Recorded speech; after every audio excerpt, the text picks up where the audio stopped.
Hello, and welcome to Healing Now. My name is Dehumanization, and I'll be your host for this show. If you caught my introduction video, you know that this program essentially is geared towards creating some discourse, some conversation, some education that can help us as fellow American citizens learn and understand part of the reasons, some of the deeper reasons that we've gotten to this place of discord in America. We all know about slavery and Jim Crow and segregation and the civil rights movement and obviously where we are now. But there are a lot of layers to how we've gotten to this place. And as I mentioned in the intro, some of the conversation is uncomfortable because it goes right to the heart of how malice and racial hatred was created here in America. So in this first episode, part 1, I'm entitling it Dehumanization and the Root of Hatred. Now, I can't start in America without mentioning the transatlantic slave trade. I hear a lot about it, people on social media talking about it. Oh, well, Africans sold other Africans into slavery. Yes.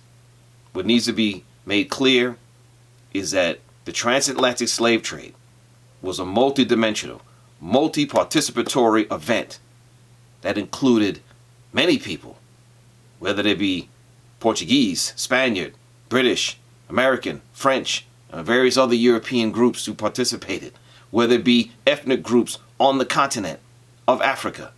Yes, many participated, but only some got rich as a result.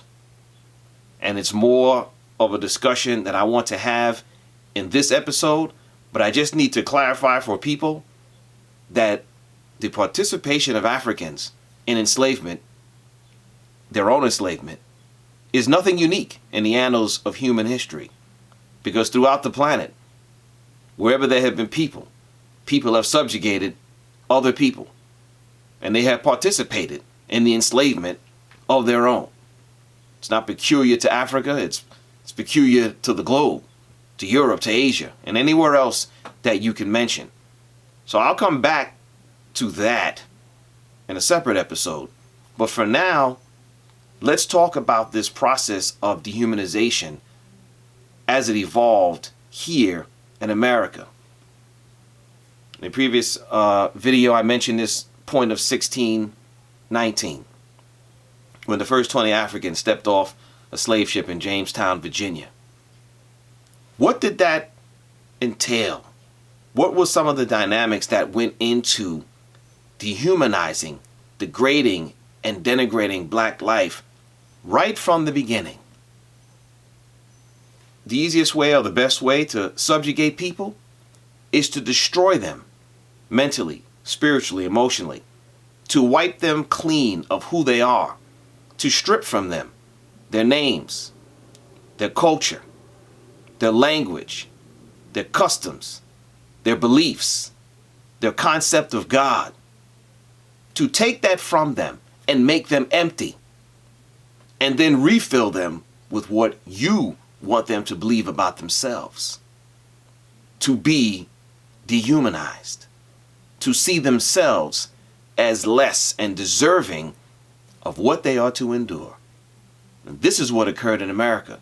And at the same time that this was being done specifically to the enslaved Africans, the mentality of white America was being affected as well. Because to institutionalize a system of slavery, bringing people from another land and subjugating them to labor and work for free and suffer at the whims of the enslaver, you have to create a culture within the society of the subjugators whereby those people are not deserving of humanity. You have to inculcate that into the thinking, into the thought processes of the people in the greater society.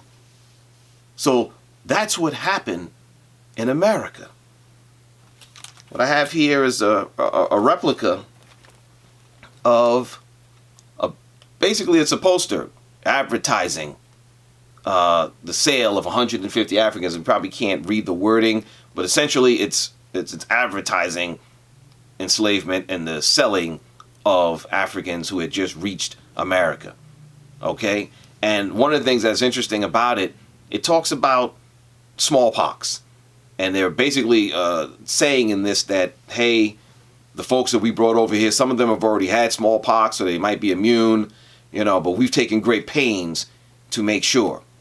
This is the type of thing that you do with people that you don't consider, on the same human level. You're more concerned about whether they're bringing disease and how that's going to affect sale than anything else. This was part of it. On the plantation, and I've mentioned it before in other forums, this peculiar institution of slavery was something that had many layers and many dimensions as it related to how the interactions of people, the enslaved and the enslaver, was effectuated. One of the things you read in the Willie Lynch papers was this concept of the making of a slave, the destruction of the concept of family amongst the enslaved. You see, when you have family, you have unity. When you have unity, you have strength. When you have strength, it facilitates resistance. So what the enslaver did was to do everything possible to break down amongst the enslaved this notion of themselves as a family unit. This notion that the father is to be the protector, to be the provider. That's not how things evolved. What the enslaver did was to make a concerted effort to emasculate the enslaved man on the plantation, to strip him of all sense of his manhood, to denigrate him in front of his wife and his children. This is why oftentimes when lynchings took place, castration was a big part of lynching. It's part of the dehumanization process. African women on the plantation, pregnant. The enslaver wanted her and the rest to know that the child that you carry is not yours, but mine. So sometimes, just as a means of making a point, wombs were cut open. Fetuses were ripped from wombs and destroyed in front of the other enslaved as a means of terror, to destroy them, to make them understand that we are less than human. The division of mother from children, from mother from father. This was an integral part of destroying in the enslaved a sense of themselves as a unit and a sense of their own humanity. This wasn't accidental, it was contrived. And then at the same time, what impact does this have on those in the greater society? When they see this, it can do nothing but dehumanize those enslaved people in their own eyes. So you had plantation owners, male. What did they have at their disposal on a regular basis? The enslaved woman. He was able to help himself to her at any whim, at any time. And this is what happened. And one of the misnomers about that dynamic, it wasn't always just the brutal kicking in of the slave quarter door and ravaging of the enslaved woman. One of the peculiarities is that at a certain point, you had enslavers essentially carrying on relationships for years with enslaved women who bare them children, who nursed those children, and in some cases nursed the children that they had with their own wives, depending on the situation. Very odd. And it created a certain animosity. It created a certain sickness. Imagine that white child whose mother has to be subjected to the activities of the father. How does that make the wife feel about the enslaved? How does it make the child feel about what his father or her father is putting their mother through? It develops a hate. It develops an animosity.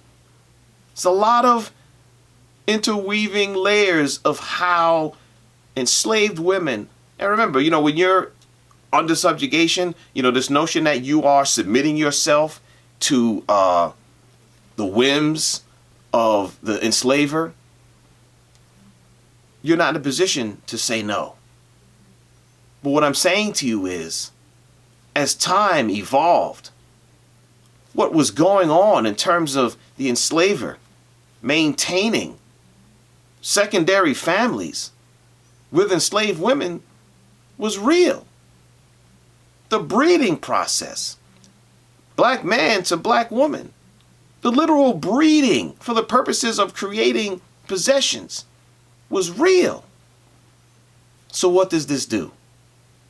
This notion of people as chattel, as possessions, to be taken advantage of and utilized as the enslaver pleased.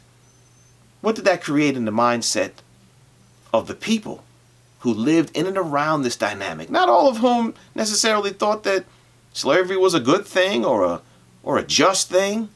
It just was. And it just became accepted.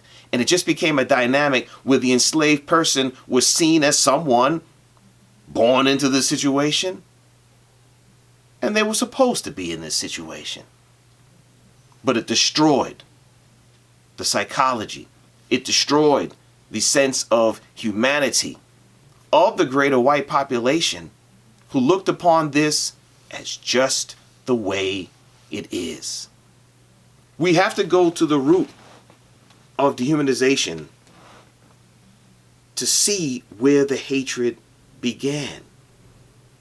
It began amongst a culture of mixing of people, a culture of mixing of habits, a culture of destruction of the very sense of a person's own autonomy over their body, and the justification of that destruction in the minds of the greater society.